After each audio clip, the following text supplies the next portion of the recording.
Silakan duduk deh. Panitia boleh berdiri, tapi yang lain jangan berhalangan. Ini juga sepertinya ngalamin apa yang kira-kira bisa membuat orang lain kurang bahagia. Inilah karena amalan yang paling disukai Allah di antaranya adalah memberikan kebahagiaan kepada yang lain. Alhamdulillah Bapak Ibu sekalian, itu saya juga tidak tega. Ikhwan, majulah ikhwan, supaya ibu-ibunya jangan sampai desak ke belakang ya. Boleh maju? Ya, supaya hadir. Alhamdulillah saya begini saja lah ya. Apa kabar?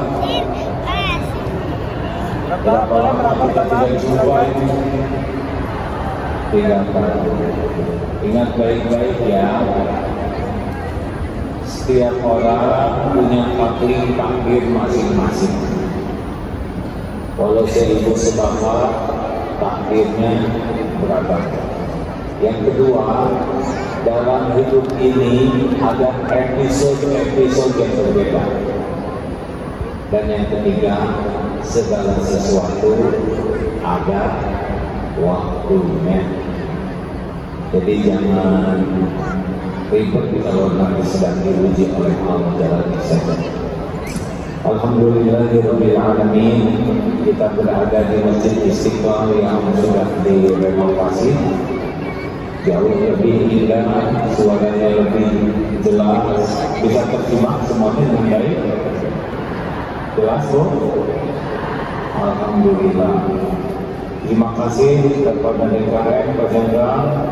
Beliau ini tawadu, beliau yang banyak membantu kita sebagai pimpinan Istiqlal, dan ya begitulah beliau tidak mau diperlakukan spesial. Alhamdulillah.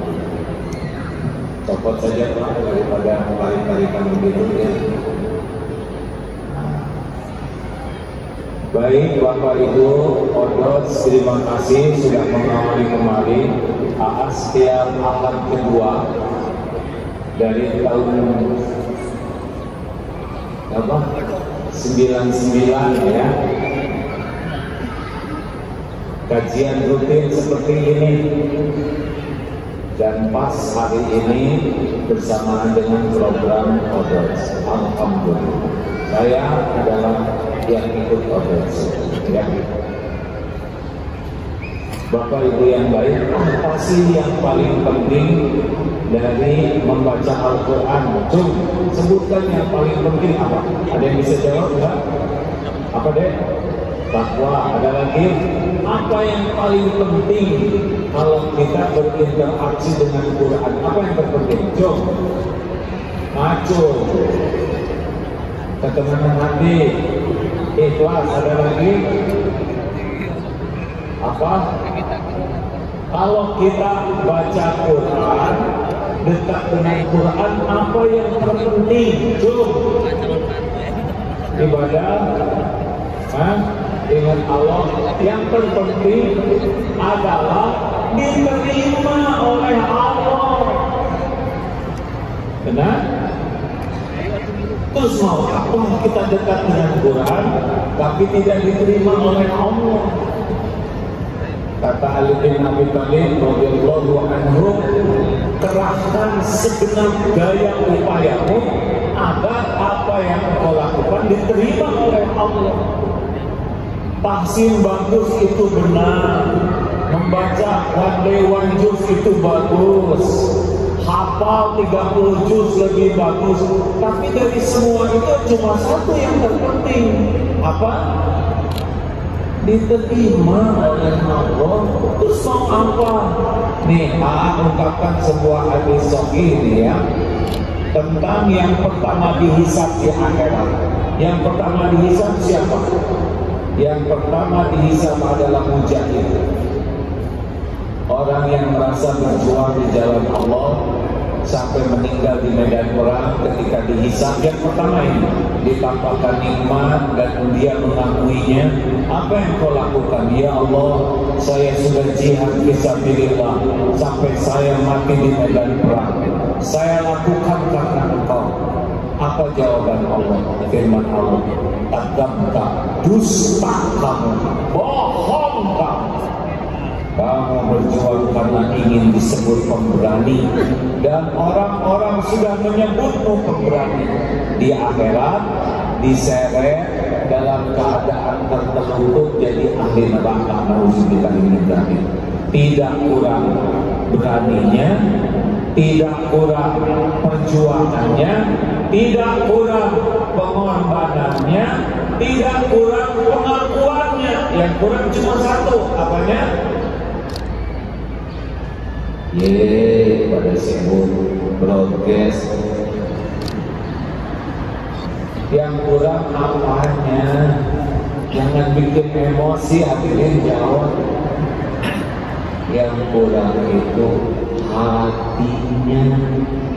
Ternyata lebih suka dinilai orang, lebih suka diakui orang, lebih suka dipuji orang daripada diterima oleh Allah. Makanya tidak diterima. Yang kedua dihisab siapa? Halo? Siapa yang belajar dan mengajarkannya, belajar Quran dan membacanya? Ini kelompok kedua yang kedua dihisab. Ada yang masuk surga dengan yang tertinggi, tapi ada juga yang tidak berhasil. Tampakkan nikmat, dia mengakuinya. Apa yang kau lakukan? Ya Allah, saya sudah belajar dan sudah saya dakwahkan. Kata yang satu lagi, saya belajar Quran dan sudah saya baca. Tapi apa firman Allah? Kata dusta, kamu bohong. Kamu belajar dan mengajar supaya dianggap alim, orang berilmu, supaya disebut ustaz, dai kondang, syekh, ajengan, kiai, dan orang-orang sudah menyebutmu.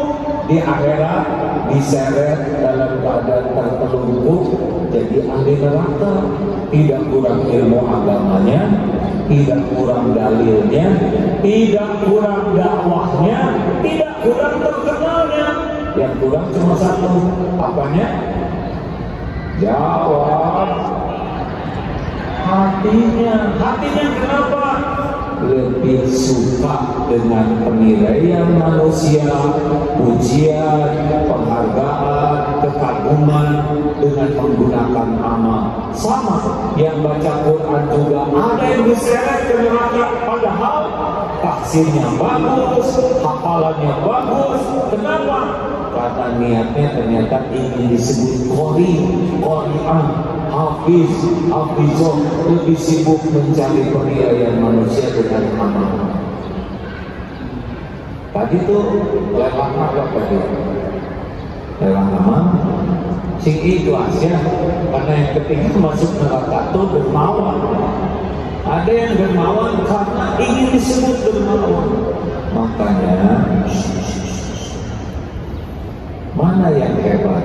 Yang hafalannya paling banyak, yang cepat hafal atau yang lambat hafal? Mana yang paling bagus? Hah? Yang diterima Allah, Cek. Nggak mungkin semuanya sama. Cepat hafal dengan lambat hafal, mana yang paling berat ujiannya?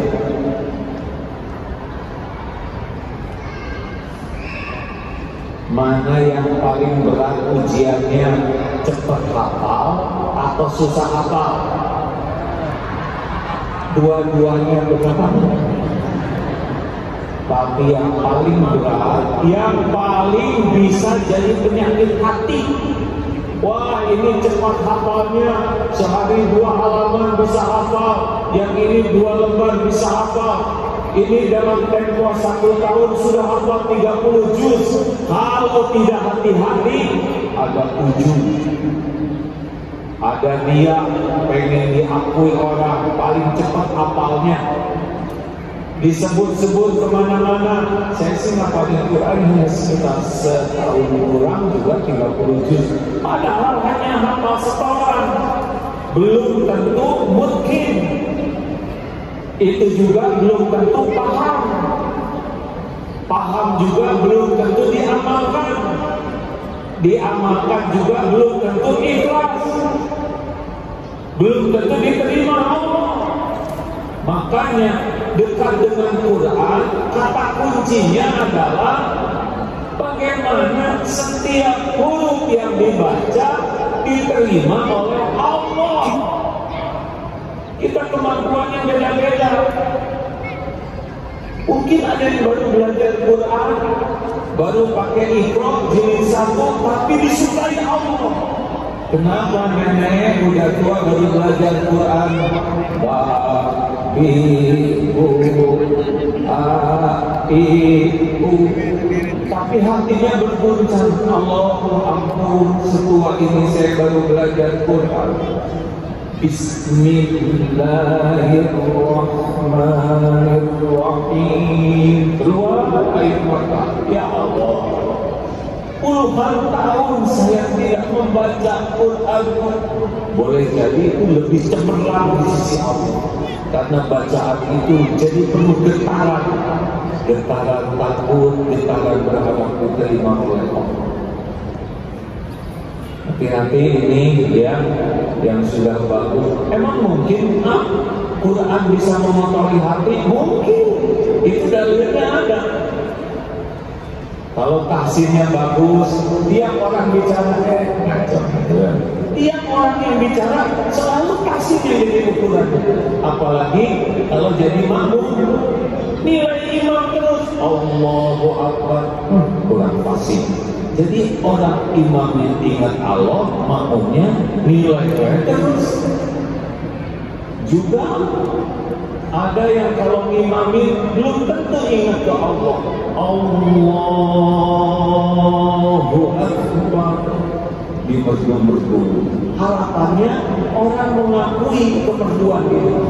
Bismillahirrahmanirrahim. Ingatnya ini bukan ingat ke Allah yang Maha Penyayang. Kadang dibaca ayat supaya orang tahu sayalah yang paling panjang hafalannya. Ketika Allah ini belum selesai panjang ayat. Kadang sengaja dibuat sedemikian rupa agar orang lain sepertinya terharu. Baca Quran itu disedih-sedih. Jadi tidak tertutup kemungkinan kita tuh nambah dosa dengan Al-Quran kalau memang niat belajar dan niat membacanya hanya demi penilaian orang. Ada santri yang mau ikut musyawarah, tolong doakan kami mau ikut musyawarah tilawatil Quran. Doain apa coba? Jawab, Adedin. Doakan menang, berarti kita mendoakan orang lain kalah dong. Dia didoakan supaya menang, itu kan sama dengan saya doakan supaya semuanya kalah selain kamu, kan gitu. Ayo, mau doa apa? Apa?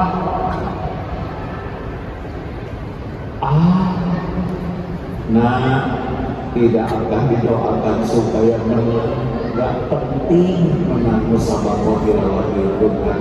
Yang penting dia baca Quran diterima oleh Allah, jadi amal soleh dan bisa menerima takdir terbaik dengan benar.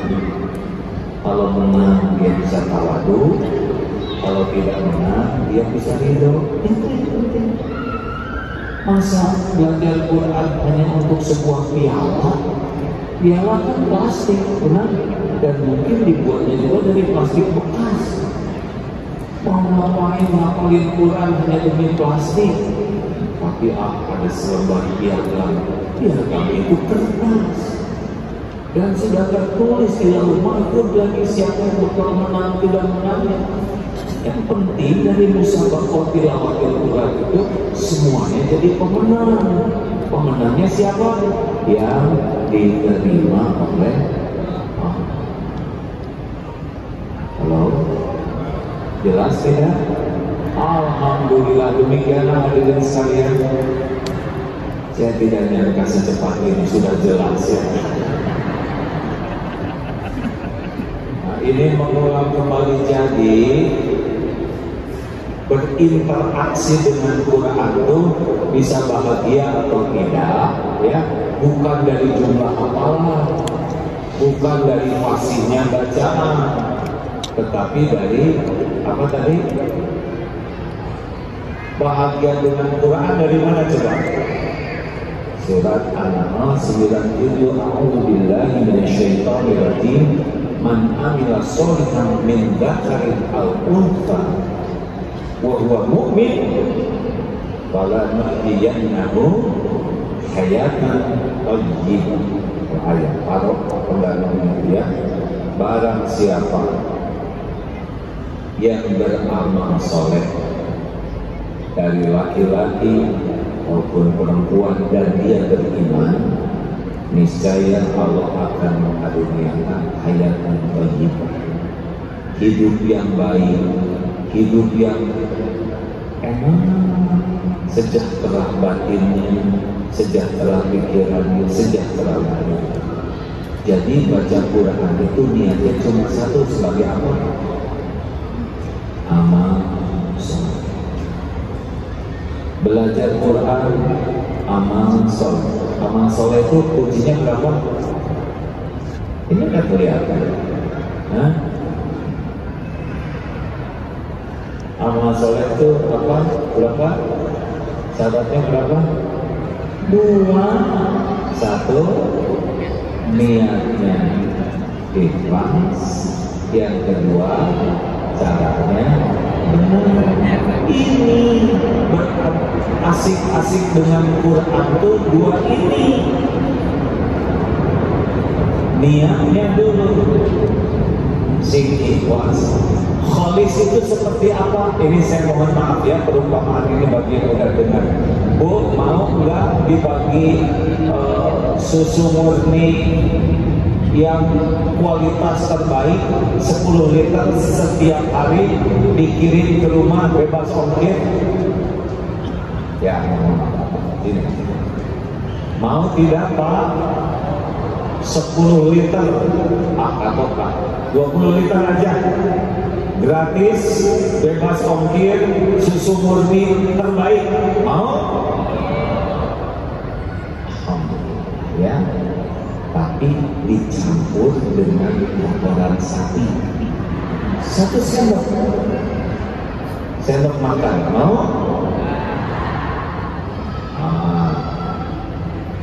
Setengah sendok, sesendok kecil, enggak, pokoknya ibu terima, saya kocekin ya, enggak kelihatan. Mau tidak? Kenapa? Karena tidak murni. Nah, latihan kita tuh begitu. Setiap amal ada pencampur, ingin dipuji, itu kayak gitu perumpamaannya.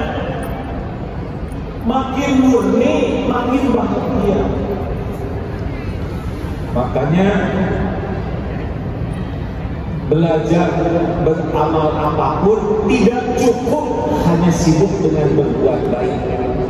Wajib bagi kita nanya niat, ini saya apa niatnya?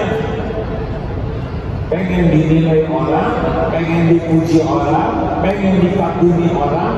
Kalau kita biasa di sana terus, berarti pencampurnya itu yang banyak udah diterima. Tuh tadi hadisnya sudah jelas ya. Yang niatnya ingin dinilai, dipuji, dikagumi orang dengan amal soleh, nggak diterima oleh Allah sama sekali. Mau belajarnya sedikit, mau udah tamat, mau sudah hafal 1 juz, 5 juz, mau sehari baca Quran 1 juz, tetap kuncinya pada niat. Ini latihannya ya, mau latihannya 1, Ini sudah sering diceramahkan. Latihan ikhlas itu dalilnya apa tadi? Wa ma umiru illa liya'budullah mukhlishina lahuddin, khalis, murni. Latihannya begini. Satu, jangan selalu ingin diketahui orang amalan kita. Sunnahnya yang diketahui orang itu amalan fardu. Tampakkan kalau amalan fardu supaya orang tidak seudon dan orang termotivasi. Tapi kalau amalan sunnah, ada yang boleh ditampakkan, tapi harus belajar sembunyi-sembunyi. Baca Quran dilihat orang nggak apa-apa. Coba baca Quran yang sembunyi-sembunyi, yang puas hanya Allah yang tahu. Sama sedekah, nanti ada sedekah. Tadi berapa sedekah? 100.000. Yang sembunyi-sembunyi 101.000. Kapok ya. Sholat diketahui orang gak apa-apa, tapi sholat tahajud, sholat sunnah yang benar-benar hanya berdua dengan Allah. Makin banyak amalan yang kita rahasiakan, hanya Allah yang tahu, makin dekat dengan keikhlasan. Cek sekarang amalan-amalan rahasianya ada tidak? Kita rata-rata posting. Alhamdulillah ya Allah. Padahal baru tanggal 13. Berapa sekarang? Beda 1. Alhamdulillah, kawan-kawan, baru tanggal 14, tapi saya sudah 20 juz. Ngapain juga tidak boleh sama followersnya? Tahajud jam 3 bangun. Seperti gemalan saat mustajab, dan dia terus rewel. Ada orang yang jam 3 ngebangunin teman, bukan supaya temannya bangun, tapi pengumuman dirinya sudah bangun. Dan ada yang cepat-cepat balas, supaya di sana udah bangun juga. Cepat-cepat bangun, saya juga sudah tahajud, dan tidur lagi. Jadi ini dunia penilaian makhluk. 2, latihannya ya. Jadi hati-hati, jangan segala diposting. Kalau mau posting tanya dulu, apa sih niatnya? Apa sih niat saya? Pamer. Terus mau apa? Kalau orang sudah tahu mau apa?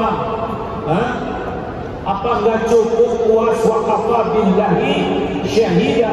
Cukup Allah yang jadi saksi. Hati-hati yang punya medsos. Ya. Hati-hati yang punya medsos, jangan sampai menuhankan followers, menuhankan subscribers. Jangan sampai lagi umroh, lagi tawaf, Allahu Akbar, Allah lagi. Gak mungkin, itu sudah hak Allah, benar? Atau lagi sholat, Allah, itu lebih menghormati. 2, ada orang, tidak ada orang, sama atau tidak, itu tesnya. Kalau ada orang bagus, tidak ada orang jadi tidak semangat, berarti karena orang. Ada orang rajin, tidak ada orang malas, itu karena orang. Ada orang Bismillahirrahmanirrahim, tidak ada orang Bismillahirrahmanirrahim. Kenapa? Ada orang, tidak ada orang, sama aja. Allah ada. Wa huwa ma'akum aynama kuntum wallahu bima ta'maluna basir. Al-Hadid ayat 4. Dan dia Allah bersamamu dimanapun kau berada, dan Allah Maha melihat apapun yang kau kerjakan. Ayo, ada orang, apalagi ada calon mertua, Allah.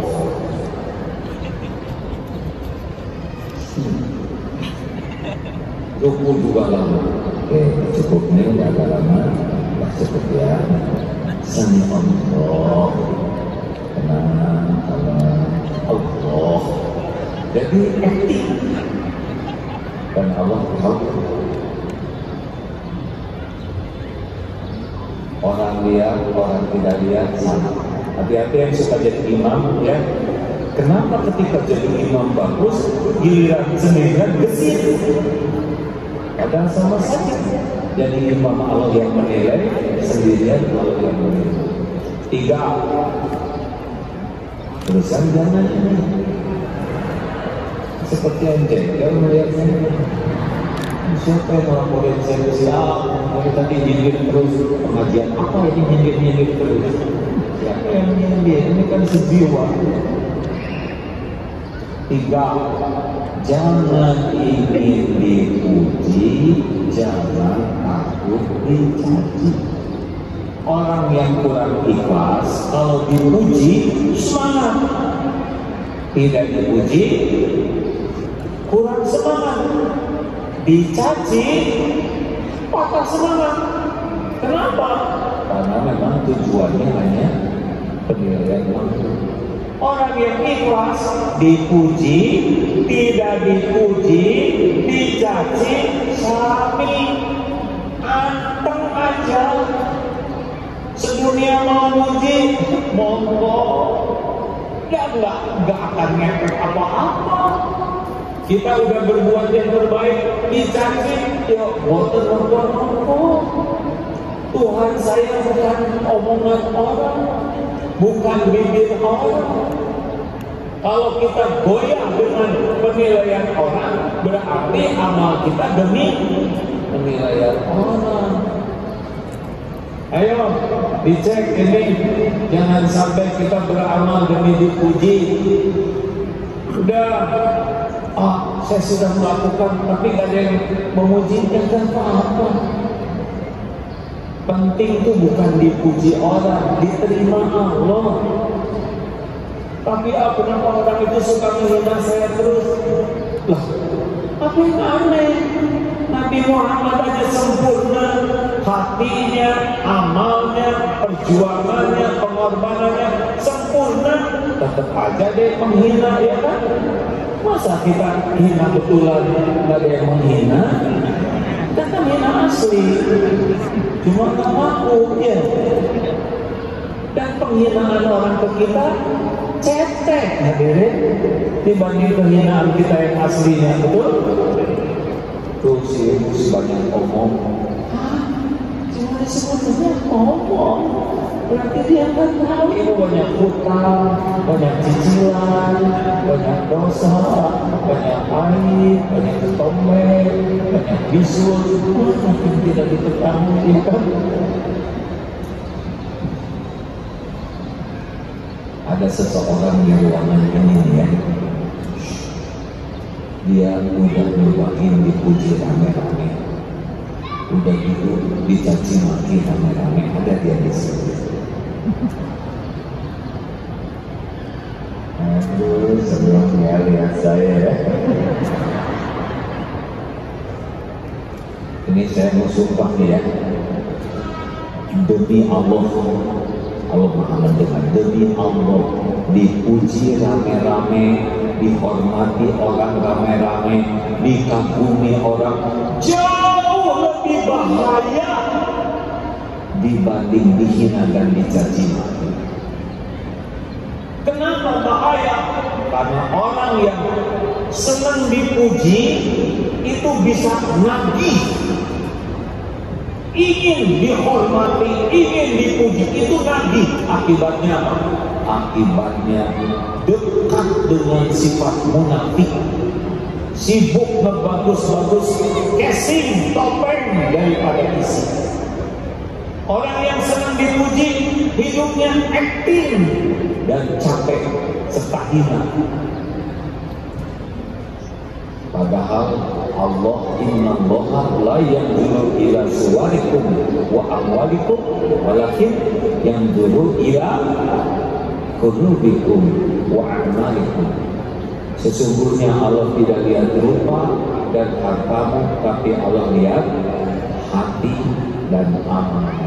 Munafik sibuk dengan casing sampai mengabaikan hati. Kita seharusnya sibuk memperbaiki hati dan amal kita. Kalau casing terserah Allah SWT. Ayo latih. Jangan tersinggung kalau kita tidak dipuji orang, ya. Lanjut. Ibu, Bu, akhwat, jangan centil ya. Centil itu capek. Ingin kelihatan cantik, capek. Boleh tidak sih wanita ingin kelihatan cantik? Jawab. Benar. Kalau laki-laki ingin kelihatan cantik, oke, gitu. Jadi wanita boleh ingin kelihatan cantik untuk siapa? Suami siapa? Sebagian belum nikah, udah gaya dari sekarang. Tangannya pantas maaf suaminya. Ini buat suami, sok tanya ke suaminya. Justru suaminya, ya. Apalagi kemarin gom-gom kan udah jelas ya. Ayo keluar ke kondangan dandan, ya. Pulang ke rumah, buka kerudung rambut, kewing, lap begini, lipstick di sini, cuek. Baju bagus, ganti daster lepek, keteng, aduh.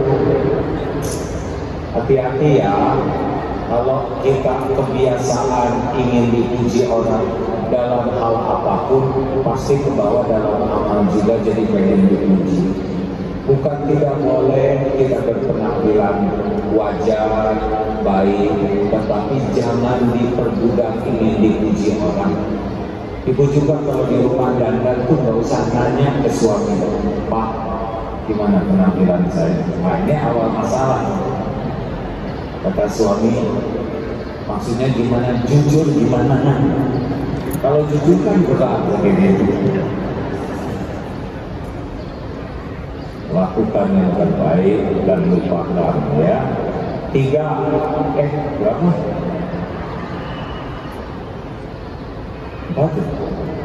1 apa latihannya? Yang pertama ya. 2 sesudah itu.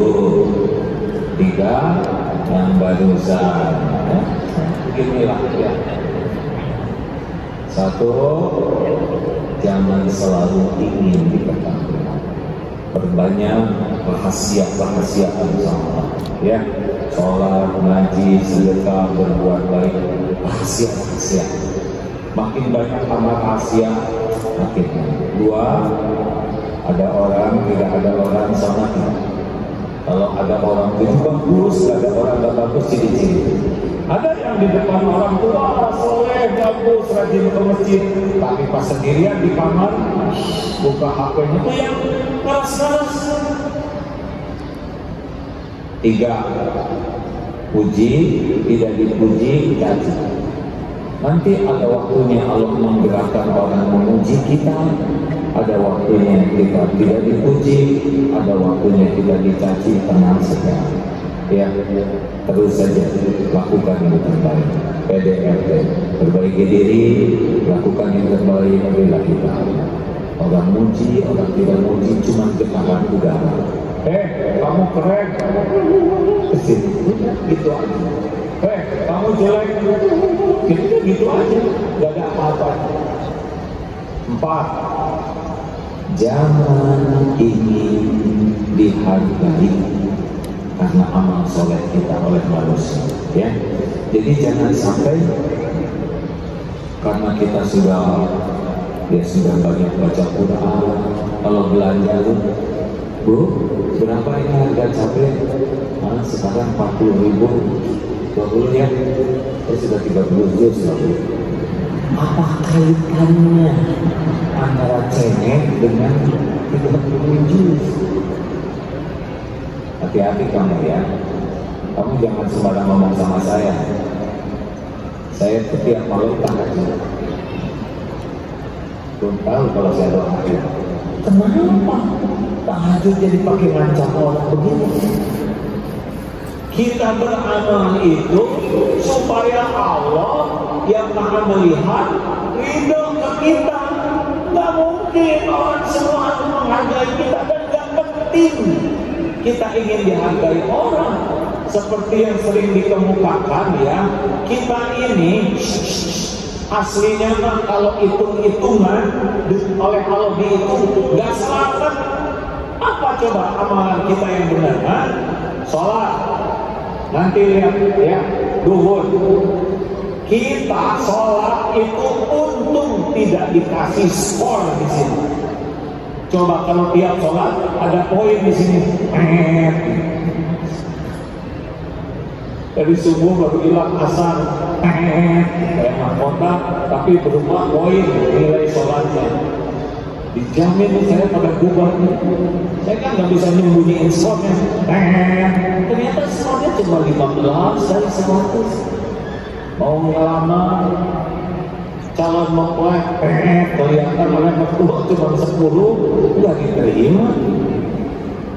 Kita sholat jelek, ya kan? Sedekah pelit. Kita ini dihargai orang lain, penyebabnya adalah karena Allah menutupi aib, dosa, kejelekan, kekurangan kita. Benar? Jawab, benar tidak?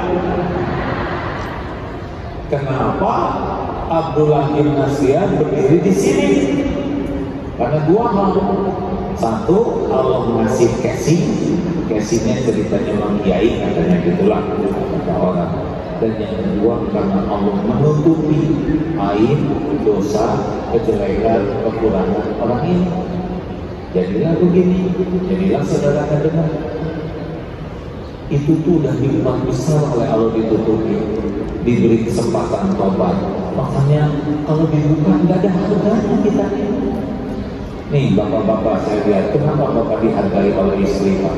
Ayo, karena istri bapak nggak tahu kan pengakuan suami yang sebenarnya. Dan ibu nggak usah pengen tahu lagi bu.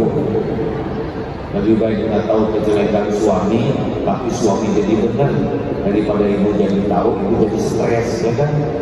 Dan makanya jangan sibuk ingin dihargai orang, apalagi dengan sholat, sahur, sedekah, amal soleh. Nggak ada urusan. Kita lakukan ini supaya Allah makin ingin dihargai, makin ingin dihormati, makin ingin dikagumi, makin sering sakit hati. Nah, jangan ingin dihargai, tapi ingin ingat rumusnya, kalau ke manusia itu kalau di itu ke Allah, ingin disayang Allah, ingin diridhoi Allah, ingin diberi Allah, itu hanya ke Allah. Kalau ke manusia ingin memberi, ingin menyayangi, ingin menghormati. Kalau ke manusia, kalau di ke manusia sakit. Jelas? Apa yang barusan ya? 5. Jangan ingin dibalas budi. Jadi lakukan, lupakan. Lakukan, lupakan.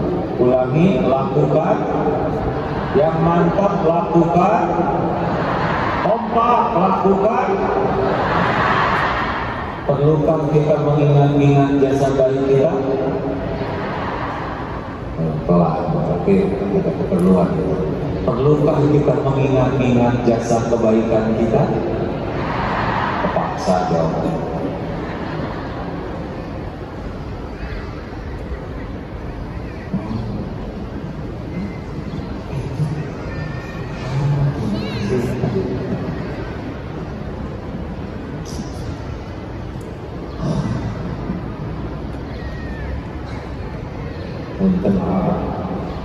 Ada sobat infak disepakatkan itu perkataan.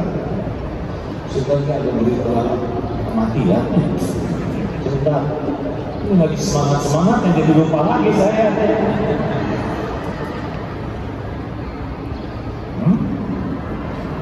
Oh iya, lakukan. Perlukah kita mengingat-ingat jasa baik kita? Nah, yang benar. Kalau ingat jasa dan amal kita, hati jadi bahagia atau jadi nyesek? Jadi bahagia atau jadi galau? Kalau makin kita sering mengingat jasa baik, pasti nggak.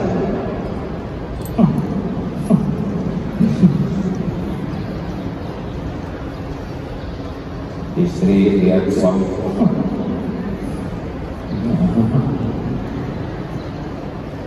makin ingat jasa tuh makin gak enak. Gak ada kepentingan bagi kita ingat-ingat jasa. Dengar ya, karena aslinya bukan kita yang berjasa, aslinya Allah yang berbuat baik, kita dipilih jadi jalan sebagai ujian. Nyumbang anak yatim, bukan kita yang ngasih rezeki ke anak yatim, Allah memberi rezeki ke anak yatim, kita jadi jalan. Rezeki kan dari Allah. Nah, kalau kita merasa berjasa, hilang pahalanya. Makanya kayak ceramah begini, ini jamaah, saya sudah dengar ceramah dia tobat. Bukan karena kehebatan penceramah. Kalau orang jadi tobat, jadi taat, itu karena hidayah taufik Allah aja. Kalau saudara punya sekolah ya, punya pesantren, terus santrinya ada yang jadi ini, jangan lebek-beken.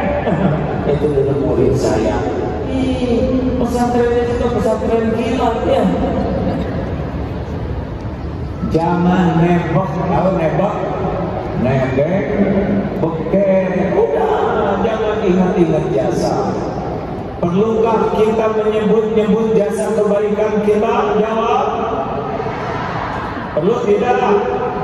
Yang benar. Tes. Ikhwan dengar ya. Mau tanya ke ibu-ibu. Jujur jawab. Jangan langsung soleh, yang asli dulu ya. Ibu, Bu, kalau suami ibu berkata begini, apa yang ibu rasakan? Istriku, saya ini suamimu. Saya yang membanting-banting tulang, yang meras-meras keringat demi kalian. Ini rumah jerih payah saya tahu. Kalian makan, minum, enak, itu tetesan keringat saya. Itu pakai dengkul, lipstick, apa itu, bulu hidung palsu, apa. Itu juga modal dari saya. Kalian jalan-jalan pelesir, itu saya yang berikan. Saya yang berjuang. Bagaimana perasaan ibu mendengar suami begitu? Bahagia atau enam? Jawab yang jelas, bahagia atau enam? Dengerin Pak. Kalau kita nyebut jasa tuh istri tuh enam, bahagia atau enam Bu? Nyebut enam, saking nafsu aja. Ibu jadi makin sayang ke suami atau jadi sebel di jiwa ibu? Tuh Pak, jadi kalau kita memamerkan jasa dengan niat ria ya, jadinya istri itu sebel. Begitu ya Bu ya? Sama Bu, kami juga ya. Perasaan kami sama ya Bu ya. Ketika ibu melakukan yang sama, kami juga agak mual. Udahlah hadirin. Masa tidak boleh kita menyebut yang kita lakukan? Boleh, tapi niatnya harus binikmat. Ini nikmat dari Allah. Kami jadi jalan. Jangan saya yang berjuang. Ini ide saya. Tanpa saya tidak bisa. Saya. jebret aja petirnya, selesai itu si saya. Hah? Tinggal dicabut nyawa, hilang tuh saya ya. Allah, Allah, Allah, semuanya Allah yang memberi, Allah yang mengatur. Saya cuma jadi jalan, doain supaya selamat. Gak ada semua kebaikan itu. Wa ma bikum min ni'matin fa minallah. Nah, ini riadohnya, nggak apa-apa nih ceramahnya begini. Sebab kalau kontrak panting petong tuh nggak ada di sisi Allah gimana? Hah? Allah tuh udah lihat ini, wah jamaah banyak. Bukan ya Bu ya, Pak, ceramah di depan seorang, ceramah di depan 5.000 orang, ceramah di depan 100.000, demi Allah yang menilainya cuma satu. Siapa? Allah. Ujiannya bagi penceramah mana yang lebih besar? Nyeramahin seorang, nyeramahin banyak orang. Oh, nanti bisa ujuk, jamaah banyak ceramah di Istiqlal. Padahal sama saja, ceramah di Istiqlal, ceramah di Legok Nyenan, yang di Musola Al-Ikhlas, sama. Yang menilai itu Allah. Kalau orang yang ridho Allah, ya sudah sama. Mau dosen pasca sarjana, mau dosen apa, mau guru TK, guru PAUD, sama. Yang menilai adalah Allah. Makanya ibu bapak, penting sekali membaca Quran, penting menghafal Quran, penting memahami Quran, penting mengamalkan Quran.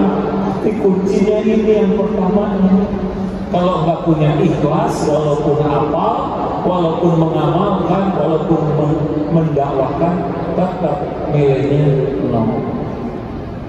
Kayak angka yang banyak di belakang tuh tergantung, 0 yang banyak itu tergantung angka yang pertamanya. Ini adalah keikhlasan. Ikhlas tidak sesederhana ceramah ini, tetapi ikhlas wajib kita perjuangkan sebelum beramal.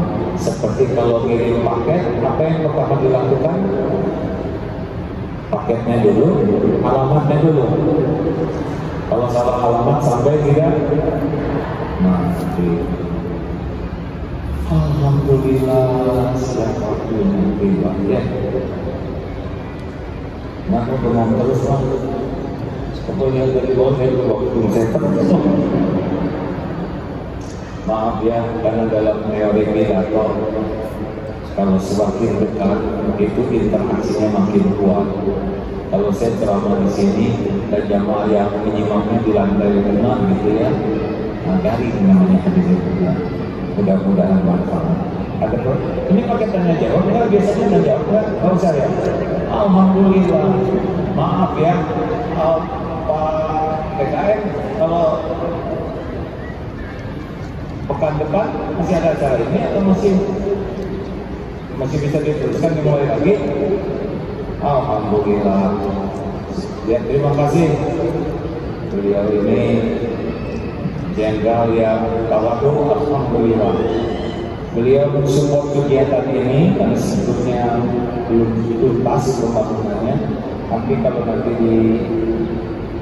diizinkan, berarti kita mulai lagi kajian tiap pekan kedua setiap bulan. Ya. Demikian Bapak Ibu yang baik. Jangan terlalu sibuk baca tentang penembakan ya. Sehingga kita lupa kepada Al-Quran. Nanti lihat itu ya, berapa jam kita baca berita, berapa banyak kita baca Al-Quran. Dihitung dengan jujur. Kita baca juga tidak menyelesaikan masalah, kecuali kalau kita membacanya pakai hikmah. Apa sih hikmah dari gonjang-ganjing penembakan itu? Satu, tidak ada yang tersembunyi bagi Allah. Jadi kalau kita lihat itu, segala kejadian pasti disaksikan Allah. Wa huwa ma'akum aynama kuntum wallahu bima ta'maluna basir. Ingat baik-baik ya. Oh, Allah melihat segalanya. Dua, apa yang Allah kehendaki pasti terjadi. Kalau Allah mau membuka, pasti kebuka, nggak bisa ditutupi, benar? Akan ada jalannya. Tidak ada satupun yang jago berbohong.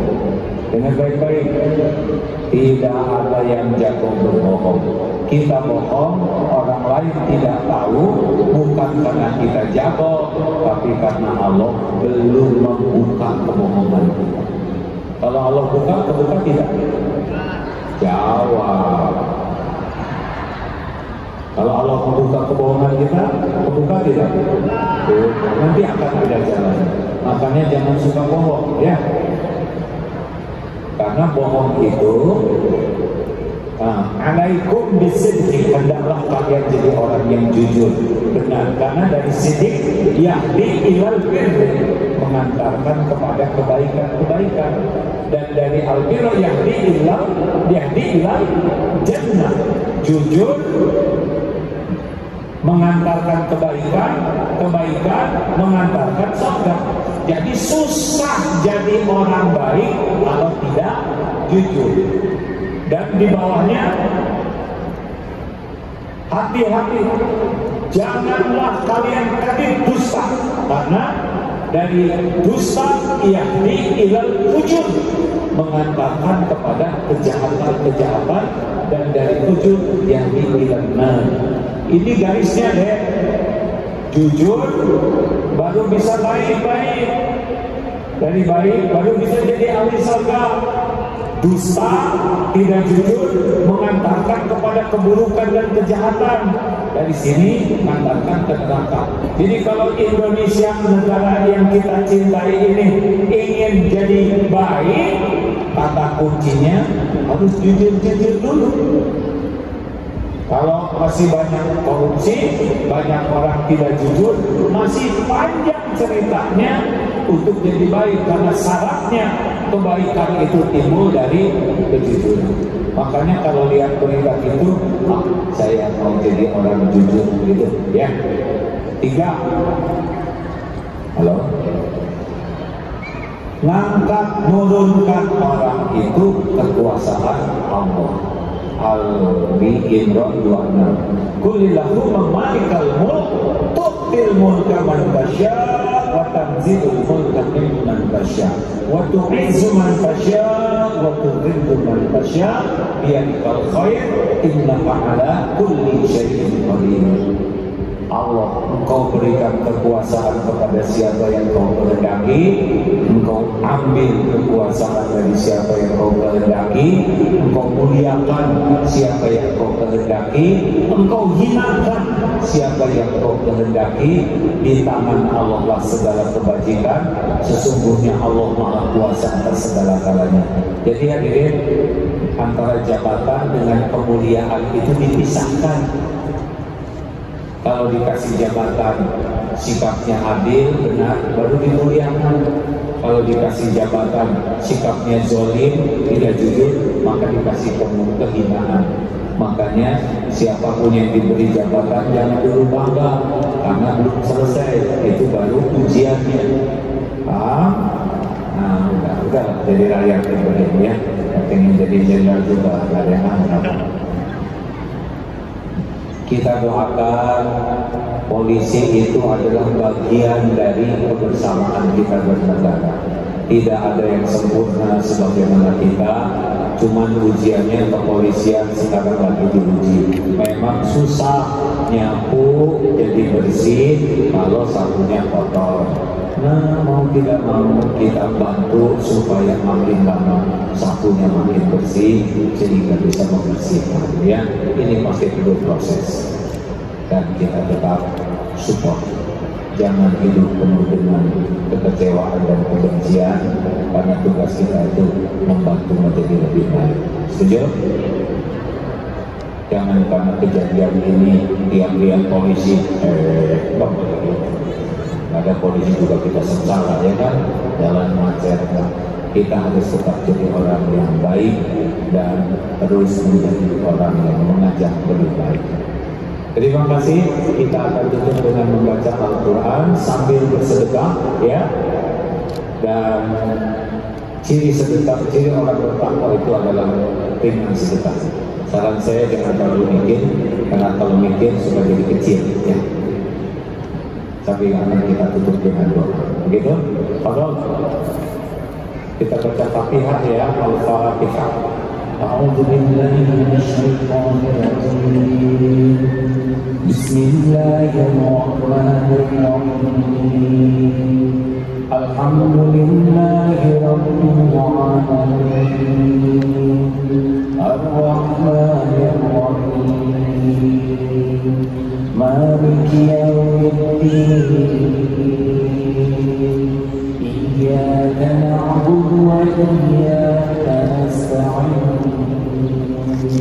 Ihdinas siratal mustaqim.